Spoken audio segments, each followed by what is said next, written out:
आज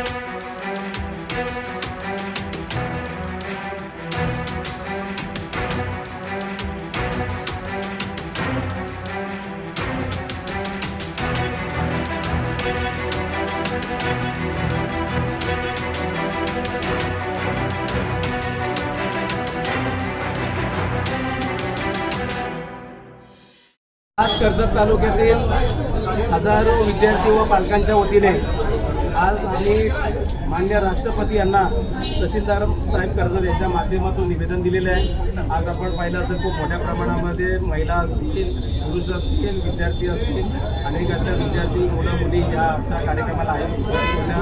आपण पाहिलं असेल 30-31 दिवसापासून जे जंतर-मंतरवर सोनम वांगचूक आणि अभिजित दिघे यांचं जे आंदोलन सुरू आहे, त्या नीटच्या परीक्षेमध्ये जे पेपर फुटीमध्ये त्याचा फटका अनेक हजारो लाखो मुलांना जो पट बसलेला आहे, त्याच्यामध्ये 20 मुलांनी त्याच्यामध्ये आत्महत्या केलेली आहे। तर या संदर्भात धर्मेंद्र प्रधाननी राजीनामा दिला पाहिजे।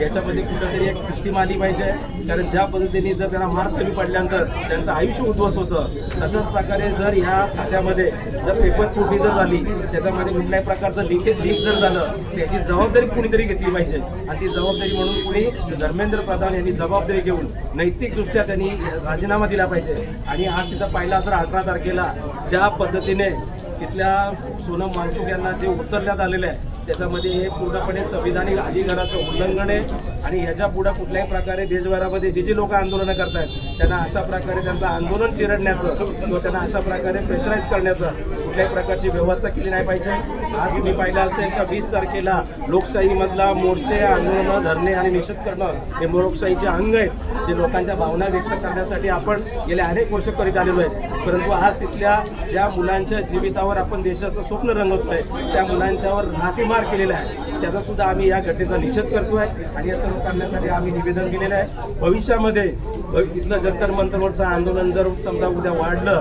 तर कर्जतमध्ये सुद्धा मोठ्या प्रमाणामध्ये धरणे आंदोलन असेल तर धरणे आंदोलन असेल, उपोषण असेल, मोर्चे असतील, अशा प्रकारचा आम्ही तो पवित्रा घेणार आहोत। आज व्हेरी शॉर्ट नोट्सवर सुद्धा एक मोठ्या प्रमाणामध्ये इथले पालक आणि विद्यार्थी इथे हजर झालेले आहेत आणि खूप मोठ्या प्रमाणामध्ये इथं प्रतिसाद दिलेला आहे। आम्ही आज जंतर मंतरवर काय होतं आहे, त्याच्यामध्ये त्याच्यामध्ये सरकार प्रतिसाद देत आहे आणि त्याच्यानंतर जर हे आंदोलन जर वाढलं तर कर्जतमधून नक्कीच त्याच प्रकारचं आंदोलन छेडलं आहे।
सक्षम पवार गुडघ्यातून आलोय। मी मागच्या वर्षी जेईचा पेपर दिलेला।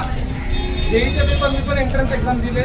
मला पण माहिती आहे की कसं किती कष्ट करावे लागतात, वर्षभर मुलं थांबतात। आणि माझे मित्र पण असे आहेत की त्यांनी 1-2 वर्ष ड्रॉप घेऊन नीटचे पेपर पण दिले। अजून एक माझी मैत्रीण आहे, तिला 187 मार्क पडले नीटमध्ये। रीनीट दिली तिने, पण तिचं काय अजून होऊ शकलं नाही, म्हणून ते आता एक कुठेतरी कामाला जाते। पण आज विषय असा आहे की डेमोक्रेसीचा काय, आपल्या देशात जो देश आंदोलनाने घडला, डेमोक्रेसीने घडलाय, त्या देशात आज डेमोक्रेसीचे काय म्हणजे काय हेच नाही राहिलेलं आहे। तर इन्कलाब जिंदाबाद हे नारे लावून पण जर अँटी नॅशनल बोलत असाल, तर त्या देशात आंदोलन करून काही उपयोगच नाही।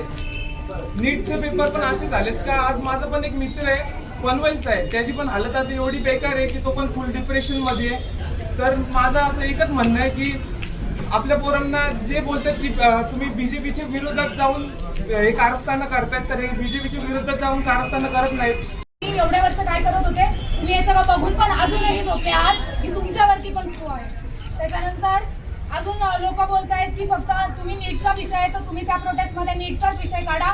आम्ही प्रत्येक या देशात ज्या दुसऱ्या गोष्टी होत आहेत अजून प्रत्येक दुसऱ्या गोष्टींसाठी तुमचं असं म्हणणं असेल की आम्ही मोर्चा काढू, की आम्ही रेपसाठी मोर्चा काढू, की आम्ही जिथे MP मध्ये मीठ बटवा ते चालू आहे त्या प्रोटेस्टसाठी मोर्चा काढू. तो 3 वर्ष झाला तो प्रोटेस्ट चालू आहे, पण आज सोशल मीडियामुळे आम्हाला तरी कळत आहे. म्हणून माझं म्हणणं आहे की एवढी अकाउंटेबिलिटी नाही घेता येते आपल्या सोसायटीला की किंवा आपल्या गव्हर्नमेंटला. पहिली गोष्ट तर आपल्या सोसायटीची चुकी आहे की ते लोक समोर येण्यासाठी घाबरत आहेत. आज जेव्हा आपल्याला हिंमत भेटली आहे, आज जेव्हा आपल्याला संविधानाने आपल्याला तो पूर्ण हक्क दिला आहे की आपण आपली आवाज उचलू शकतो.